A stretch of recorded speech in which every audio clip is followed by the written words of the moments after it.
പുറപ്പാട് അധ്യായം 24. ദൈവമേ, നിന്റെ വേദപ്രമാണത്തിൽ അടങ്ങിയിരിക്കുന്ന അത്ഭുത കാര്യങ്ങളെ കാണുവാൻ എൻ്റെ ഉൾക്കണ്ണുകളെ പ്രകാശിപ്പിക്കണമേ. ആമീൻ. അവൻ പിന്നെയും മോശയോട് അരുളി ചെയ്തത്, നീയും അഹ്റോനും നാദാബും അബീഹൂറും ഇസ്രായേലിൻ്റെ മൂപ്പന്മാരിൽ 70 പേരും കർത്താവിൻ്റെ അടുക്കിലേക്ക് കയറി വന്ന് ദൂരെ നിന്ന് വന്ദിക്കുക.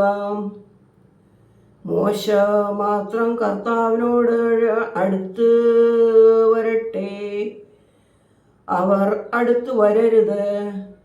ജനം അവനോടുകൂടി കയറി നേരുകയും അരുത്. മോശ വന്ന് കർത്താവിൻ്റെ എല്ലാ വചനങ്ങളും ന്യായങ്ങളും ജനത്തോട് വിവരിച്ചു. കർത്താവ് അരുളി ചെയ്തെന്നതെല്ലാം ഞങ്ങൾ ചെയ്യാം എന്ന് ജനം ഒരേ ശബ്ദത്തിൽ അട്ടഹസിച്ചു.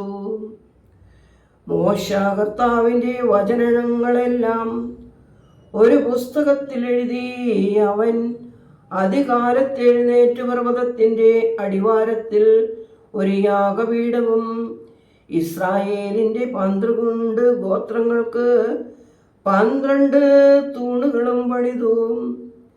അവൻ ഇസ്രായേൽ മക്കളിലെ ചില യുവാക്കന്മാരെ അയച്ചു. അവർ കർത്താവിന് ഹോമയാഗമായും സമാധാനയാഗമായും കാളകളെ അർപ്പിച്ചു. മോശ രക്തത്തിൽ പകുതി തളികയിൽ എടുക്കുകയും പകുതി ബലിപീഠത്തിന്മേൽ ഒഴിക്കുകയും ചെയ്തു. അവൻ നിയമപുസ്തകം എടുത്ത് ജനത്തിൻ്റെ മുമ്പാകെ വായിച്ചു. കർത്താവ് അരുളി ചെയ്തിരിക്കുന്നതെല്ലാം ഞങ്ങൾ കേൾക്കുകയും പ്രവർത്തിക്കുകയും ചെയ്യും എന്ന് അവർ പറഞ്ഞു. മോശ രക്തം എടുത്ത് ജനത്തിന്മേൽ തളിച്ചുകൊണ്ട്, ഈ എല്ലാ വചനങ്ങളും പ്രകാരം ദൈവം നിങ്ങളുമായി സഖ്യം ചെയ്യുന്ന ഉടമ്പടിയുടെ രക്തമാകുന്നു ഇത് എന്ന് പറഞ്ഞു. മോശയും അഹ്റോനും നാദാബും അബീഹൂവും ഇസ്രായേലിൻ്റെ 70 മൂപ്പന്മാരും കയറി ചെന്നു. അവർ ഇസ്രായേലിൻ്റെ ദൈവത്തെ കണ്ടു. അവൻ്റെ കാലിന് കീഴെ ഇന്ദ്രനീല രക്തം പതിച്ച പോലെയും തെളിഞ്ഞ നീലാകാശം പോലെയുമായിരുന്നു. ഇസ്രായേലിൻ്റെ മൂപ്പന്മാരുടെ മേൽ അവൻ ശിക്ഷിച്ചില്ല. അവർ ദൈവത്തെ കണ്ട ശേഷം ഭക്ഷിക്കുകയും കുടിക്കുകയും ചെയ്യുവാൻ കഴിഞ്ഞു.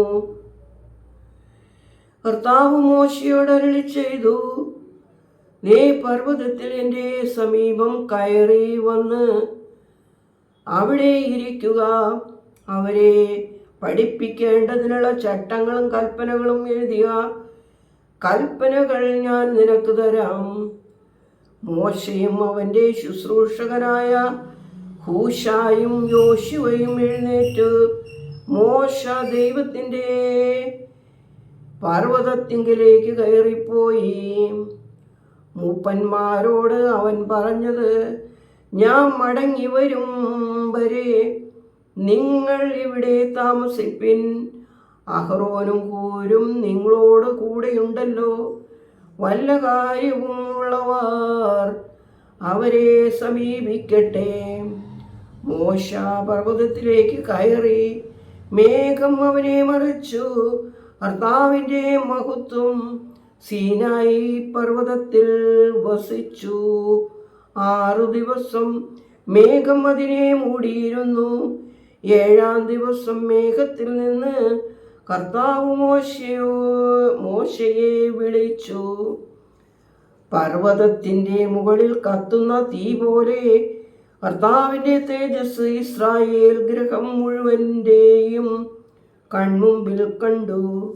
മോശ മേഘത്തിനുള്ളിൽ കടന്നു പർവ്വതത്തിൽ കയറി. 40 പകലും 40 രാവും മോശ പർവ്വതത്തിൽ ആയിരുന്നു. ദൈവമേ, സ്തുതി നിനക്ക് യോഗ്യമാകുന്നു. പാർക്കുമോർ.